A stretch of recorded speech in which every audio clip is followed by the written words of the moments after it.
Hello everyone, welcome to Manmaker. I am Ranjan Kumar और आज हम लोग बात करने वाले हैं ISRO Indian space research organisation में आई हुई जॉब वैकेंसी के बारे में। इंडियन स्पेस रिसर्च ऑर्गेनाइजेशन में रिसेंटली जॉब वैकेंसी आई हुई है जिन्होंने इन्होंने साइंटिस्ट और इंजीनियरिंग के पोस्ट पे वैकेंसी निकाली है, जिसके बारे में हम लोग आज डिटेल्स में डिस्कस करेंगे। तो एडवर्टाइजमेंट पे चलते हैं। तो इस पे जो है इसरो के अंडर में स्पेस एप्लीकेशन सेंटर में वैकेंसी आई हुई है साइंटिस्ट और इंजीनियरिंग के पोस्ट पे, जो रहने वाला है आपका पीएचडी और एमटेक वाले लोगों के लिए।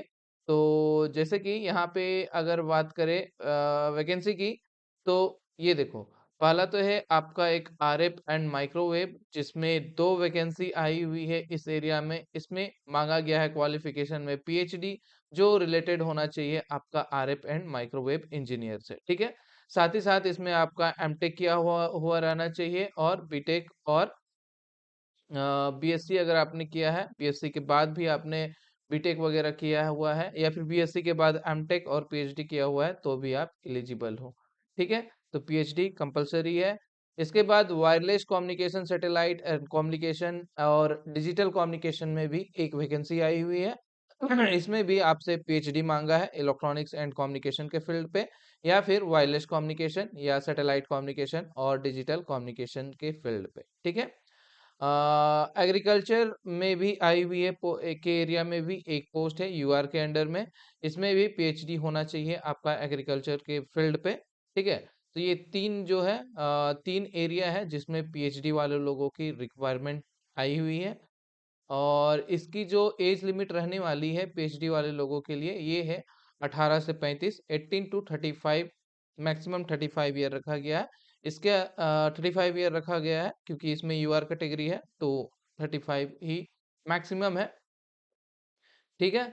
और इसमें और बात करें तो इसका जो सिलेक्शन प्रोसेस रहने वाला है, सिंपली इसका इंटरव्यू होगा आपका। जब आप फॉर्म अप्लाई करोगे तो एक मतलब स्क्रीनिंग होगा, उसके थ्रू ये शॉर्टलिस्टेड करेंगे आपको इंटरव्यू के लिए, ठीक है।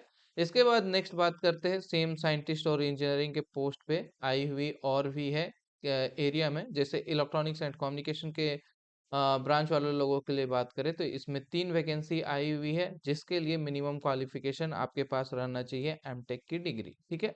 एमटेक होना चाहिए आपका इलेक्ट्रॉनिक्स से, माइक्रोवेव इंजीनियर से, रडार से, इलेक्ट्रॉनिक्स एंड कम्युनिकेशन में, या फिर इलेक्ट्रॉनिक्स एंड इलेक्ट्रिकल में। इन सब चीज़ों में आपने एमटेक किया है तो आप इसको अप्लाई कर सकते हो, ठीक है। इलेक्ट्रॉनिक्स एंड कम्युनिकेशन में 10 पोस्ट आई हुई है आपकी, जिसमें एमटेक मांगा गया है माइक्रो इलेक्ट्रॉनिक्स में, या वीएलएसआई डिजाइन में, एम्बेडेड सिस्टम में, वीएलएसआई एंड एम्बेडेड सिस्टम में। तो इन सब में आपने एमटेक किया हुआ है तो आप इलेक्ट्रॉनिक्स एंड कम्युनिकेशन के एरिया में अप्लाई कर सकते हो, ठीक है। सेम इलेक्ट्रॉनिक्स एंड कम्युनिकेशन के एरिया में अनदर एमटेक वाले लोग जिन्होंने वायरलेस कम्युनिकेशन से या सैटेलाइट कम्युनिकेशन से या फिर डिजिटल कम्युनिकेशन से किया हुआ है, तो आप इसको भी अप्लाई कर सकते हो, ठीक है। कंप्यूटर साइंस इंजीनियर वाले लोगों की बात करें तो इसमें 7 वैकेंसी आई हुई है। इसमें एमटेक मांगा गया है आपसे कंप्यूटर साइंस एंड इंजीनियरिंग में, कंप्यूटर इंजीनियरिंग में, या फिर information technology AI and ML वाले लोग इसको अप्लाई कर सकते हैं कंप्यूटर साइंस के एरिया में, ठीक है। इसके बाद अगर आपने एमटेक किया है information technology, computer science, artificial intelligent in machine learning वगैरह से, तो और एक है इसमें वो भी आप अप्लाई कर सकते हो। पावर इलेक्ट्रॉनिक्स के एरिया में आपने एमटेक किया हुआ है तो भी आप इसके लिए एलिजिबल हो। अप्लाइड ऑप्टिक्स और ऑप्टिकल इंजीनियर वाले जो एमटेक किए हुए इस एरिया में, वो भी अप्लाई कर सकते हैं। सिविल इंजीनियर वाले लोगों के लिए जिन्होंने एमटेक किया है उनके लिए भी आई हुई वैकेंसी, वो भी इसके लिए एलिजिबल है।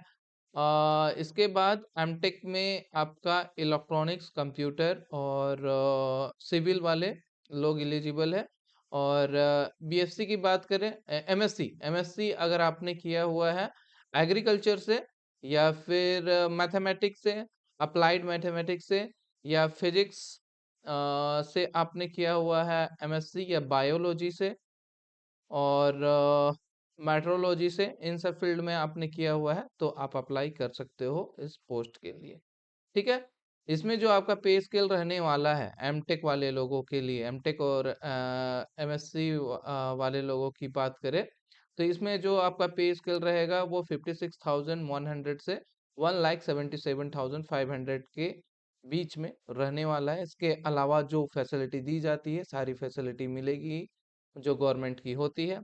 तो एमटेक वाले लोग, एमटेक वाले जो है एमई और एमटेक वाले लोगों के लिए एज लिमिट रखा गया है मैक्सिमम 30 ईयर। ठीक है। और एमएससी वाले लोगों के लिए मैक्सिमम जो रखा गया है वो रखा गया है 28 ईयर रखा गया है। ठीक है। जिस पोस्ट पे रिजर्वेशन है उन्हें एज रिलैक्सेशन भी दिया गया है अकॉर्डिंग टू नॉर्म्स, जो गवर्नमेंट रूल होता है। एससी एसटी के लिए 5 ईयर और ओबीसी के लिए 3 ईयर का रिलैक्सेशन दिया गया है। अप्लाई करने का लिंक आपको इसके कैरियर सेक्शन में जाकर यहाँ पर आपको मिल जाएगा, यहाँ से आप इसको अप्लाई कर सकते हो। 12 फरवरी जो है इसकी लास्ट डेट रखी गई है। 12 फरवरी से पहले आपको इसको अप्लाई कर देना है। ठीक है। एप्लीकेशन फी भी है, इसमें एप्लीकेशन फी रखा गया है 750 रुपीज। ओके। और एस सी एस टी वाले लोगों के लिए भी 750 रुपीज पे करना है, बट आफ्टर एग्जाम वो 500 जो है आपको रिटर्न हो जाएगा। ठीक है। और इसमें बात करें जो सिलेक्शन प्रोसेस इसमें होना है आपका इस एमटेक वाले लोगों के लिए और एमएससी वाले लोगों के लिए, तो इसमें जो रिटर्न टेस्ट होगा आपका, रिटर्न टेस्ट होगा उसके बाद इंटरव्यू होंगे। ठीक है। Written test plus personal interview होने वाला है। जो रिटर्न टेस्ट होगा वो आपका 100 मार्क्स का होगा।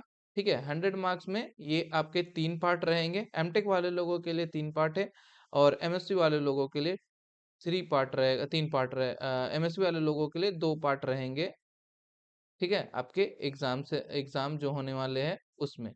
ठीक है। रिटर्न एग्जाम में तो पहला जो रिटर्न एग्जाम होगा, मतलब एक ही एग्जाम है जिसमें पार्ट वाइज रहेंगे। तो इसमें टोटल 90 मिनट मिलेंगे आपको पार्ट ए में, जिसमें आपका 80 मार्क्स के क्वेश्चन पूछे जाएंगे।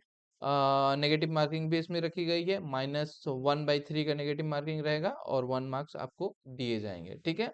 और एमसीक्यू आएंगे, टोटल 80 मार्क्स का क्वेश्चन रहेगा, टोटल 80 क्वेश्चन पूछे जाएंगे। ठीक है। एमटेक वाले लोगों के लिए बात करें तो पार्ट ए में सेम आपको 75 मिनट मिलेगा, जिसमें 60 मार्क्स के क्वेश्चन पूछे जाएंगे, 60 नंबर के एमसीक्यू आएंगे, 1 मार्क्स मिलेगा हर क्वेश्चन का और -1/3 रहेगा आपका negative marking. Next part B में आपका एप्टीट्यूड टेस्ट होने वाला है, जिसमें आपको 30 मिनट मिलेंगे, 20 मार्क्स के होंगे। और इसमें 15 क्वेश्चन पूछे जाएंगे, 15 क्वेश्चन एमसीक्यू रहेंगे, इसमें कोई भी नेगेटिव मार्किंग नहीं रखी गई है। ठीक है। पार्ट सी जो रहने वाला है वो केवल एमटेक वाले लोगों के लिए रहने वाला है, जिसमें 30 मिनट के क्वेश्चन 30 मिनट दिए जाएंगे, 20 मार्क्स के लिए होंगे जो आपके टेक्निकल जो आपके ब्रांच है उनसे रिलेटेड रहेंगे। ठीक है। तो ये आपका 100 मार्क्स का एग्जाम होने वाला है। इसके बाद आपको शॉर्ट लिस्टेड किया जाएगा 1:5 के रेशियो में और आपका इंटरव्यू होने वाला है उसके बाद। ठीक है। तो ये रहने वाली है सिलेक्शन प्रोसेस आपकी। अगर आप एलिजिबल हो तो अप्लाई कर देना। यहाँ पे सारा डेट दिया गया है, 23 को, 23 से इसकी स्टार्ट हो चुकी है रजिस्ट्रेशन, 12 फरवरी इसकी लास्ट डेट रखी गई है। ठीक है। उससे पहले आप इसको अप्लाई कर देना अगर आप एलिजिबल हो इस चीज के लिए तो। ठीक है। Alright. Okay. So if you like the video, just hit like on a button, kindly share with your friends, and if you not subscribed my channel till now, then subscribe the channel for the job update. Okay, thank you.